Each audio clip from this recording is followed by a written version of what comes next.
Live from the Vegas studios, it is Weekend Geek Update. Smurf here, and just Smurf. That's really it. Vadim on the other side of the camera. Susie is busy working diligently to get product put together for Colorado Festival of Horror, which we will get to momentarily because we have all of these people coming and more this week. You want to see what Smurf looks like freaked out? Well, you're probably going to see it this weekend. Because it is nuts. But before we get to that, and before we get to everything else that's going on in the world of nerd, I will give you my breakdown and my take on a couple of different things. I'm really of two minds right now when it comes to the Game of Thrones and the Lord of Rings. So we'll do a little toss-up between which one right now I think is versus who's better. And, of course, you know, Vadim is allowed to speak. He doesn't want to right now because he is the silent monk master of the camera right now. Aren't you? I can speak. But first, let's get to our sponsors before Vadim entrenches us with another great Russian folk song. Because he was singing earlier. It was great. It was operatic. Brought a tear to my eye. Exactly, just like that. Sponsored by Susie Q's, who will be at the Colorado Festival of Horror. Makes some impressive chainmail jewelry. She has a booth. We will be doing New York together the first weekend in October. So if you're in the area for New York Comic Con, come by, say hi. Also, Mr. Matt Campbell, the brain trust behind Mythica. Go to actionlinestudios.com and you get a 15% discount by entering in 5280geek. He's Scottish, he wears a kilt, and he kills vampires. What? And there's booze and boobs. How much more can you ask for except for it, like, jump off the page, or you pay an extra $20 and Mr. Matt Campbell will come to your house and read it to you. No, that's not true. Matt's going to be so pissed. He's going to get all these emails. When are you coming by to read me my story? Matt's just probably sitting there shaking his head. God damn it, Smurf. So, we just got back from NDK this last weekend. Different. No, it's okay. I've come to the decision that I like Dragon Con way better. That is my decision. NDK was all right. There was just... I hate having to park at the hotel there because you have to, like, walk a mile. Paying for parking is just stupid to me because parking should be a privilege, not a right. Or a right, not a privilege. There we go. Should be a right, not a privilege. Damn it. Annoys the hell out of me. I hate having to pay for parking, so I don't. I just park on the grass. Just walk in. Say I'm a dignitary.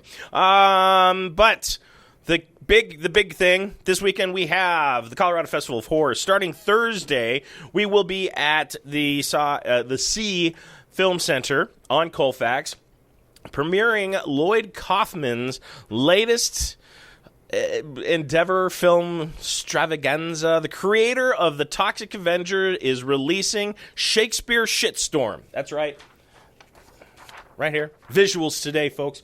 This gentleman right here, if you don't know who The Toxic Avenger is, catch up. The Shakespeare Shitstorm film, there will be a cocktail hour starting at 5 o'clock. We will have Golden Moon there doing the release. Well, not a release, but they will have their bourbon. In addition to Dragon Meadery, will be there with the Colorado Festival of Horror Cab, which is delicious. Yeah, empty bottle. That's right. We start early here. They will be there. We are excited to have them. The wine is delicious. I've already polished off 3 bottles on my own. That case is not going to last me very long, guys. We will have it at the premiere for the film on Thursday night. The film starts at 7. Cocktail hour is at 5. Then comes Friday. The dealer's room will be open at early access is at 4, but we will have our beer from the beer launch party that was a couple Saturdays ago serving at 2 o'clock. So Outworld Brewery came up with a great, delicious. Oh, it's kind of hoppy, but it's still good. I'm not a big hoppy guy, but it's very smooth, no bad aftertaste. It's called Boozo, and it is scrumptious. So we don't have any of the Elixir Immortis, but we have plenty of Boozo. So come down, have some, even just hang out. You don't have to buy a ticket to try the beer. Just buy it. It's all yours.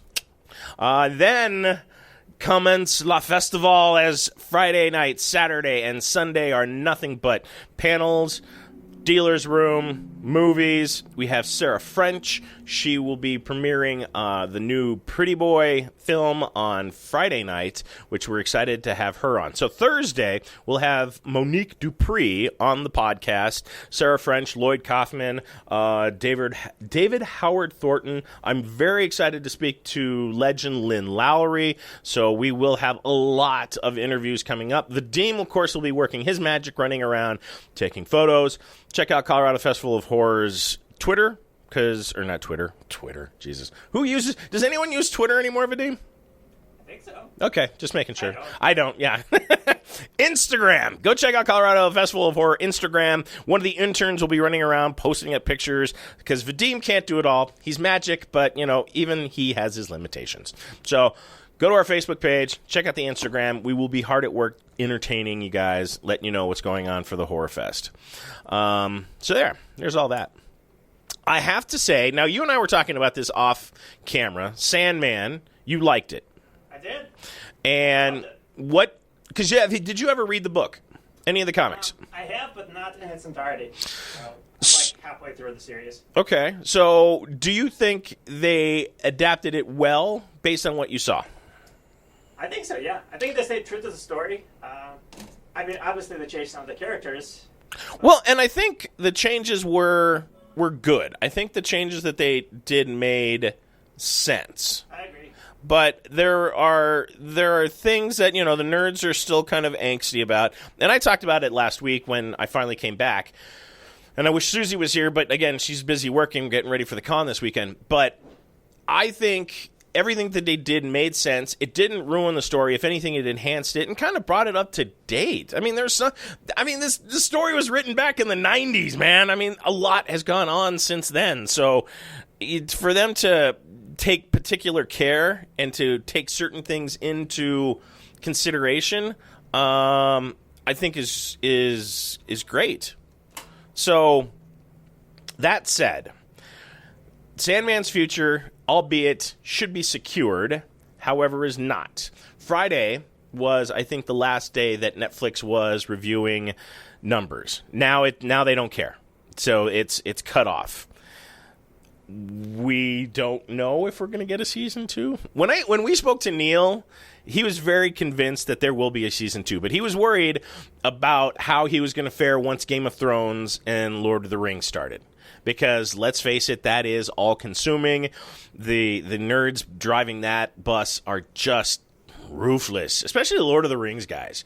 And we'll get to what's going on with those cats in a second. But I really hope and pray Netflix has the mind enough to bring Sandman back for season 2. It really held up good, I think. I do. So, send a note. Write a letter. Send something to somebody. Right now, this is where the Sarah McLachlan music would kick in, for the pets. No, I'm just kidding. But let everyone know about Sandman. Watch it. Continue to watch it. I've already watched it twice. It was good. There was some stuff I missed. So it did start out slow. I'm not going to lie. That first episode was a little rough. I'm just kind of like... But you know what? I figured out why it was slow to me. I have read the book too many times. I have read that trade backwards and forwards. So it was just kind of like, even when we were listening to the audiobook, when we were driving across the country, Susie and I, we listened to the James McAvoy. He's voicing Sandman, Morpheus. And oh my God, it was just beautiful. I think Kat Dennings still sounds like a better death, though. Just that perky little bubbly. Yeah. Anyway, check out Sandman if you haven't. It's worth the watch. So, I talked about this already. Game of Thrones versus Lord of the Rings. Now, where do you start? It's a very good question. So, Game of Thrones, House of Dragons, everyone's been anxious and excited to see this. So far, I am bored out of my goddamn mind. I don't Did you ever watch Game of Thrones? I did. Do you? Everyone did. Come on. Well, I mean, Brett Leader 1 just finally watched it. Like this, it took him this long to finally like start it and finish it. Did it start out slow? I don't remember. It did. Yeah, the first season kind of took a while to get going. Because it just, I'm bored. All we've done is dealt with politics, and they even like make a comment of, I'm tired of politicking, and then like it's just dull. We finally get a fight, like what should be a decent battle, with Matt Smith running in to take on the crab feeder and like his army, and it's very impressive. And Matt just kind of runs in, but we get an off-screen death, which I'm never a fan of. I freaking hate that shit. But I'm hoping we revisit it or come back, because he comes out just caked in blood, and he's spoilers, and he's dragging the crab feeder's torso. But I mean, that's it. Again, it's like a longer episode. It's over an hour, and most of it is just bullshit talking. I mean, the little princess has a little run-in with a boar. No, not a date. Pig. And it was okay, but I'm bored. I like the characters. I really want this to do well, and I like the dragons, but I want to see more dragons. And I love the fact that you have Matt Smith coming in on a dragon and just pulverizing this army. And the only way they can get them out from the caves from shelter is if somebody's crazy enough to go down there and take them on, and it does. If I understand it correctly, this is a turning point and establishment for Matt Smith's character. He is supposed to be the heir of the kingdom. We jumped from last episode 2 years forward, which I think is something we should have seen more in Game of Thrones to begin with. Just a couple of leaps forward in time to kind of speed stories along, and there are things that happen, I'm sure, developments and everything else. Again, off-screen deaths suck. No one likes that. That's lazy writing and choreography. But the fact that they still kind of leap forward and let the viewer fill things in, I do appreciate. They're not spoon-feeding it to you, and you can kind of make your own deductions as far as what has gone on. And I'm surprised the king is still alive. He's got like parts falling off. I think he's got like leprosy, man. He's like, there's this scene last week where his finger's like falling off, so they put it in a bowl of maggots so that they can eat all of the dead flesh and like clean it off. It's kind of disgusting. And then he's got like this hole in the back. They're like, oh, we'll just cauterize that. And just like, Jesus, this dude's falling apart. So I'm surprised the king is still alive and, isn't like just wearing bandages to keep his face on, or, it's so creepy. Maybe he's got dragon scale. That's what I was hoping. The fisherman, the crab feeder, he does look like he has that dragon disease where your skin starts turning, and yeah. Well, it doesn't matter. He's dead now. But he's kaput. It's fine. I'm sure it'll get better. And if anything HBO does take care in, it is how they craft their stories. Now, we have Lord of the Rings on the other side over on Amazon. And there are lots of things going on, and I know a lot of the nerds actually are kind of pissed off about how it's being handled. Now, there are 2 episodes out so far. There's 3 episodes of Game of Thrones, and right now, I'm actually leaning more towards Lord of the Rings, and this is why. Lord of the Rings is crafting an entirely different story where, yes, it is a little bit slow, but we're also getting a lot of decent character development and a lot of reveals to a world that all of us wanted to see more of. Lord of the Rings is by far, Dungeons & Dragons is based off of it. Everything of a role-playing game has been, I think, developed off of Lord of the Rings. And I'm sure a lot of people out there would agree, and I know there's a bunch of nerds out there that would argue. But all of the lore, the characters, the creatures, everything is being established. We're 300 years before Fellowship of the Ring. And there are some great background things going on. And if you're paying attention, you get kind of like the foundation of what establishes Middle-earth when we see it in the Fellowship. And there's the history that everyone kind of takes for granted when the Fellowship happens. Like, all of these things happen. You hear legends. You see these ruins. You're like, we're Middle Earth. This is already like the Dark Ages. How can there be ruins in the Dark Ages? And I think we're going to see more of that as we develop. I think we see the beginning of the Hobbits. The Leftfoots are, I think, the foundation for the Hobbits. I think this is their ancestors that evolve. Elrod, I'm loving. I think this guy is absolutely great. I love the young Elrod character. And you can see where he kind of invokes the Elrod we know, and is just a little bit younger and more, I wouldn't say shy, but he's very cautious in how he presents himself. Now, my theory, and I'm sure everyone has already come to this theory as well, is the Rings of Power and the structure that they want to build, that they're bringing the dwarves into, is the creation of the rings. And I think that's where all of this story is going. Sauron is in there. I think we've got a wizard who fell from Earth. I'm just not sure which wizard it is. And that's awesome. I just love that the risks that they're taking seems to work well for the story. And the mystery of what's tunneling underneath the villages. It is... I'm very more compelled towards Lord of the Rings at the moment than I am with Game of Thrones. And I know that's probably going to hurt a lot of feel-bads. And if you hate Lord of the Rings, don't care. Don't at me. I think this is a better written story. They're taking their time. And there are some things... Glanda, whatever, the elven warrior chick. Okay, she is a little factory-produced and very cliched, but...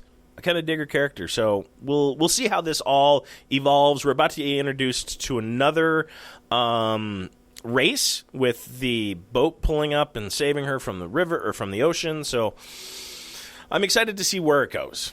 Vadim, are you a big Lord of the Rings fan? I enjoy it. I'm not like the biggest fan out there. Did you ever read the books? No, I didn't.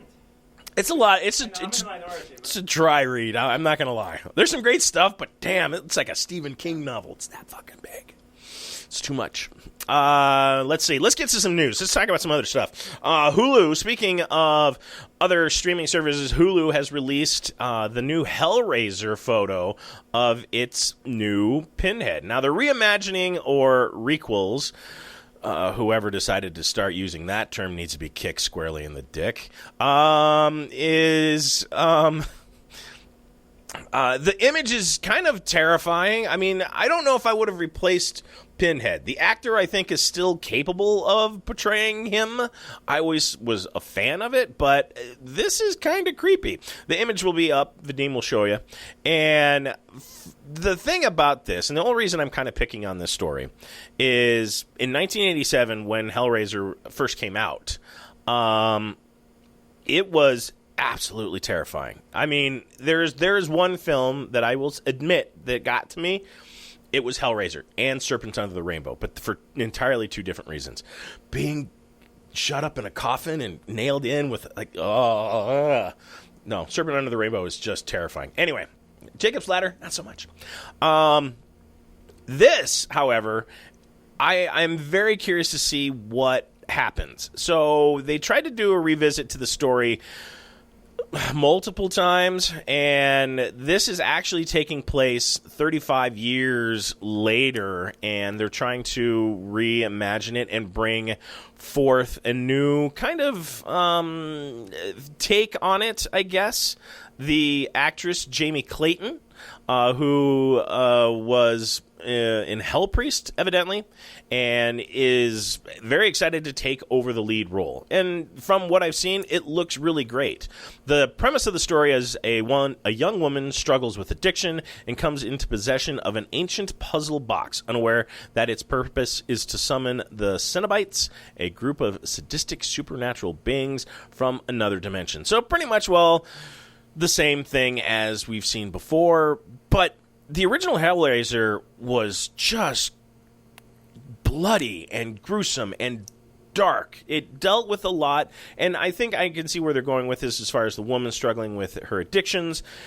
That is basically what the Hellraiser was. It was about addictions. It was about going to the darker places in the human psyche, and what does that look like? What does hell look like for a different person? And if you can unlock that gate, what happens? The first few Hellraisers for me were great. It went a little wonky for me after a while, but yeah, we'll see what happens. The Hulu is set to stream this on October 7th, so we won't have long to wait to see what it looks like, but it looks like they're pulling a lot of different elements from the previous Hellraiser, and we'll see how it emerges.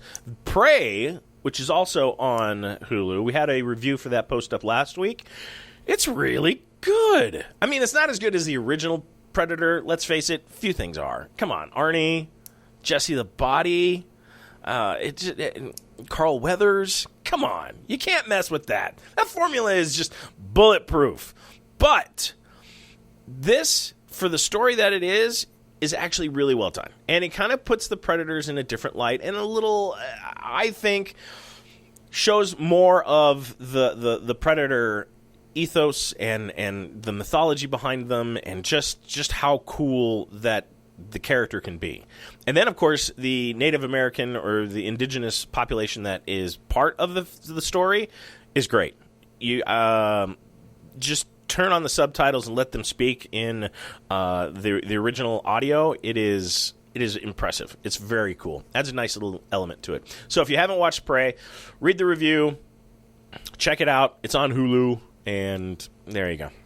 Also in news, DC FanDome is canceled this year, says Warner Brothers. This comes as a bit of a surprise to me. Now, the virtual fan convention, which DC FanDome, was created back during 2020 during the blip. So it was basically put in place to give fans kind of a glimpse of what was coming on. They started doing this because they had all this different stuff going on. If you remember, here's some of the things that we saw from the previous previous fandoms. Batman, Robert Pattinson, which was it was a great preview. It was a great trailer. Suicide Squad, of course, killing the Justice League game, Zack Snyder's Justice League, all of these things, not to mention all of the shows that were coming, because we were still dealing with some of the Arrowverse, which now is kind of almost kaput, which I'll get to in a second. But now I'm very leery with what's going on, because this it scares me. And this is a quote that came directly from DC FanDome. With the return of in-person events, Warner Brothers Discovery is excited to be able to engage with our fans live at numerous Comic-Cons around the world and will not be scheduling DC FanDome for 2022. A statement from Warner Brothers. So there are rumors that they will have a booth at New York. And if they do, I'm going to be there. The thing is, though, we haven't seen a booth for DC in 2 years. So with that going on and that said, I'm very skeptical, especially as DC has cut titles. We're losing characters. We have maybe a couple of main storylines going on, but there's a lot of other what-ifs and kind of Elseworld stories that are going on that aren't part of the canon and have just kind of detached from the normal foundation for DC. Good, bad, you be the decider on that. Some stories have been spectacular, but call me old-fashioned, but I like my DC universe tidy. I like stories and characters that interact and build off of one another. There's consequences to decisions and stories. We're not getting that right now. Some of the stories have been great. Some are not so great. Some I get added on to the back of a story that I want to read, like Punchline, which deserves to be flushed down the toilet. Yes, I said it. I hate Punchline. It's just a Harley ripoff. Deal with it. I digress. I think DC is trying to find its way. Moral of the story, a cell phone company should never run a comic book company. There you have it. Batman Day has been announced, which is September 17th. And let's face it, every day at DC is probably Batman Day because that's the only titles that they have right now. Are you a Batman fan, Vadim? Who's your favorite DC guy? I'm going to get a lot of hate for this, but I'm not a big DC guy. Oh. I'm not like a huge Marvel guy either. I'm just not a comic book. Did you hear that? Vadim hates comic books, everybody. I don't hate it. I'm just not as well versed in that world. Nope, totally understand. So for Batman Day, at participating comic book shops, fans can pick up free comic books on Batman Day. I would call your local comic book shop before you do this. Just a word of advice. And this is only on September 17th. With 2 one-shot titles available, Batman Hush #1 and Batman Day Special, from the seminal work and artist by Jim Lee and writer Joseph Loeb. And it's great in my mind. And for younger fans, they are also doing Batman's Mystery Casebook, which is a special edition preview upcoming DC's Middle Grade, and titled by writer Shawley Fish and artist Christopher Umaga. I'm fine with this. Be fun. DC's also releasing a special edition of 2002's Batman number 608, the first chapter of Joseph Loeb and Jim Lee's 12-part mystery spanning Gotham City and the Dark Knight's greatest foes, to get fans excited about the upcoming Batman Hush 20th Anniversary Edition hardcover, available in October. Holy balls, has it really been 20 years since Hush? So, Hush, you probably never read it. It's a story, Jim Lee's the artist, and it is so awesome. So basically, Riddler figures out Batman's secret identity, and it just completely just screws with him the entire time. We also get Hush, which is a character that has his face. It's a childhood friend of Bruce. He gets plastic surgery. He's the one running around in the bandages. It's an impressive story. A lot goes on with it. And Jim Lee was just perfect for the story. But it is one of my favorites. It's probably right up there with Dark Knight. Absolutely. But if you have not read Hush, how dare you, first of all. Secondly, go to your comic book shop and buy it. I'm sure that there will be plenty of different versions available, trade paperbacks coming up for the anniversary, and check out your local comic book store, because I'm knowing they have probably plenty on the shelf. What else? So, do I want to talk about that? No, I don't care. Oh, kind of. I mean, this also goes with the DC thing. I'm worried about, because Batgirl got shelved, which we talked about last week, and that's probably not coming. And the only thing else we've got coming is Aquaman, King of Atlantis, and and Black Adam. Oh, this is bleak. So DC this week, if you missed it, on Wednesday had Stargirl come back, and I know I complain about teenage CW films, where we have emotions in hallways and stairwells and random places where people have emotional breakdowns and have tender moments in public. Yeah, it doesn't work that way. Most of it should be in the kitchen crying over your Cheerios. If you eat Cheerios. Mine are Apple Jacks. But Stargirl, which I really kind of dig. Jeff Johns is the writer on this series, is also the creator of Stargirl. And the cast is Luke Wilson is just spectacular. I really like him as Stripes. And then now we got Joel McHale, who looks to be kind of staying on for a while since Starman is back. They kind of loosely explain how he has come back from the dead after 10 years of being in the ground. Kaput. So with him coming back, there is some contention as far as who gets to keep the staff, which now affectionately is named Cosmo. I think that's a ripoff of a dog. Just thinking. So the first episode aired. No spoilers. I still like this show. I like the show a lot. I like the first season where it was nothing about the villains. The second season, which again was more about the villains. Now, here's where I'm worried, because the CW shows, the Arrowverse, go pretty good for like the first 3 seasons. Then they get a little rocky. And I'm already starting to see the cracks on what could happen with this new season. And I'm really hoping that they don't fall into the same traps as previous Arrowverse shows. And again, fingers crossed. They do have, it seems, a much better grasp on the writing style and the characters and everything that goes with this. So with that said, I'm hoping for the best.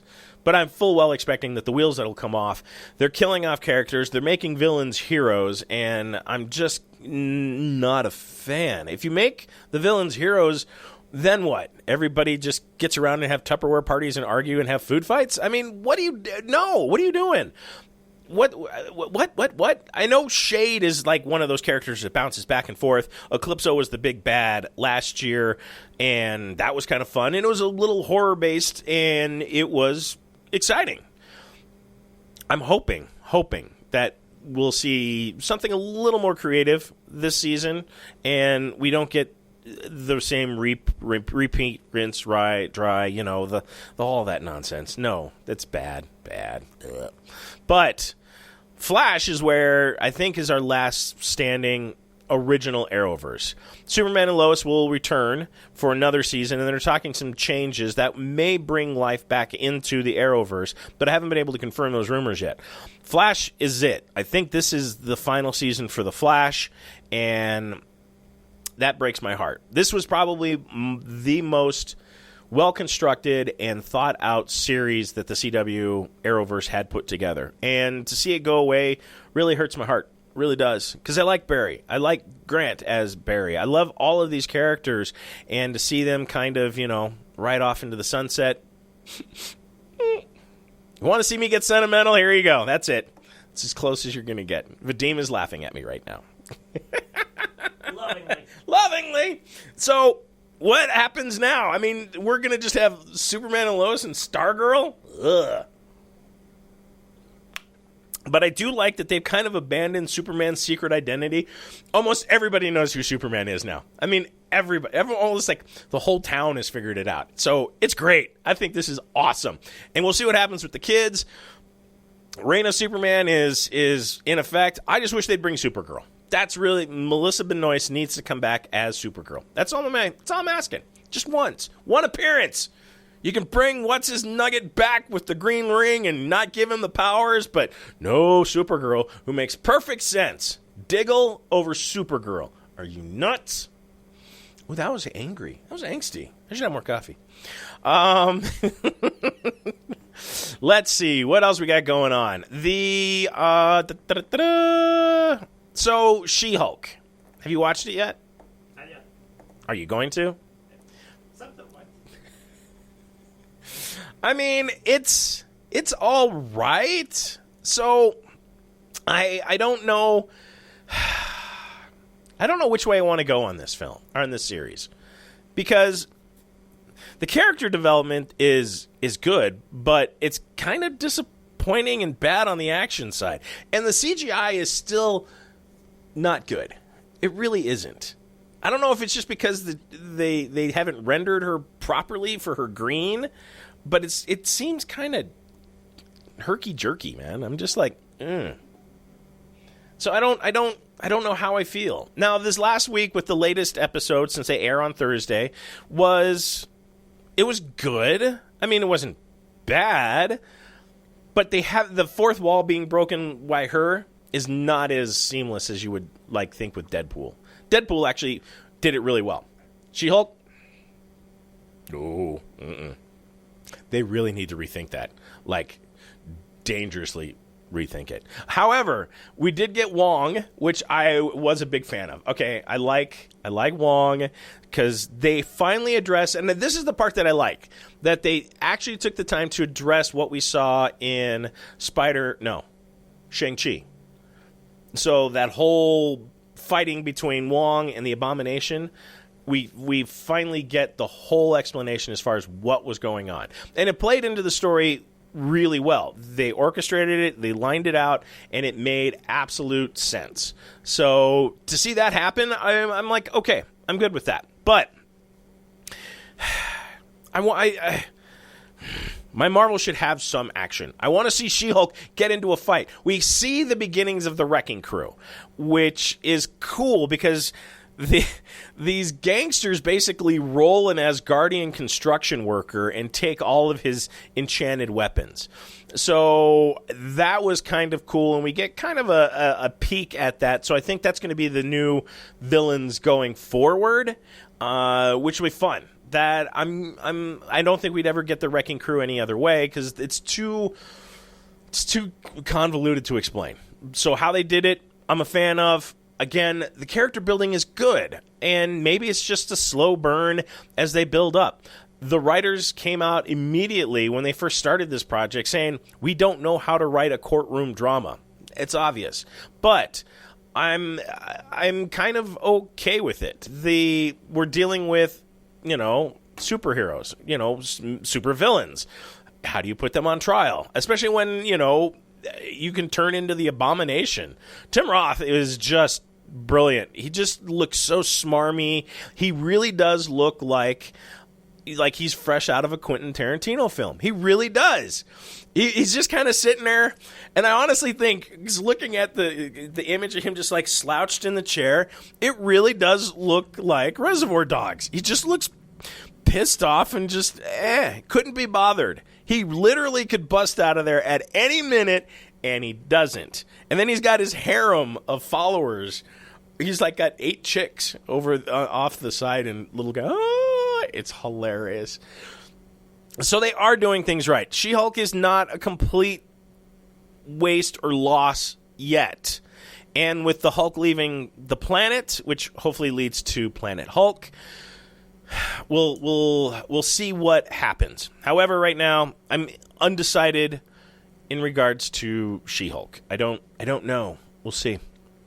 But that's my thoughts on that. That's my thoughts. What else? That's kind of it for me. I had plans for Susie being here, which hurts my feel-bads that she's not. What do you got, Vadim? You seen anything lately that stands out for you? I think not recently. No? I finally saw Nope. That was no good. Nope. I just love it because anytime, it's just so fitting for the horror, because you'd be like the first thing out of my mind going down in the basement, dark, dank, nope, and just slam that door. Going the other way. You can hide behind the wall of chainsaws or get in the running car. Nope. I really love what Jordan Peele is doing for horror. I really do. I'm hoping this weekend for the Horror Fest is really good. I'm excited to see Pretty Boy, because that is just an all new level. It's kind of like, the guys in the house. You're getting the phone calls. He's in the house, and it just have someone hovering over you while you're sleeping, and you don't know they're there. Yeah, isn't that creepy? That's just like, nope. So we'll actually be premiering that film for the Festival of Horror. So I'm really excited about it. So there you go. I think that's kind of it. It's a light week. The Memorial Day or Labor Day weekend kind of shortened it, and I haven't been able to finish catching up on everything that has gone on this week for films, but we did have, like I said, the Prey trailer went up, or the Prey review went up, and that is pretty good. There is a question that Spud asked that I was like, you know what, it's true, because they're all like, what's happening to the cinema, the theaters? There really haven't been any major film releases to the theaters. With the exception of the few Marvel, Thor, yikes. The Rise of Gru, which I hear is good. I haven't watched it yet. Vadim. You're Vadim. Tuan has already watched it, so everyone keeps saying how good it is. There is a character in there that is very near and dear to our heart that looks like a friend of ours. And, oh my God, it's creepy, the similarities. My God, Tuan showed this to me. It's the guy with the records and the music and the sound system. There's too many. He even has white hair and is spindly thin. The similarities, Vadim. It's frightening. Like, how did he get, likeness infringement payment on this? Because it is him. I can't say the name because I don't want to get nailed. The mouse is ruthless lately, and actually that's not even the mouse. Universal. It's just creepy how much it is. It looks just like him. Vadim knows who we're talking about, and if you're close to the camp, You'll know too. It's just so scary, and it is very funny. I have to see it now. Mm-hmm. Oh, I'm sure Tuan's got it saved. We could probably go right to the spot, and he'll show you. Look, it's just like him. There you go. Come see us. Come hang out. We will be back. I'll be back next week. The Dean won't. But there will be more podcasts. There will be more interviews. There'll be a lot more coming on. And booze, T-shirts, COFOH merch. Come by, say hi. Have a beer. I'll even buy you a beer. And on that bombshell, we shall say goodbye. In the meantime, run fast, laugh hard, and always be kind. Good night.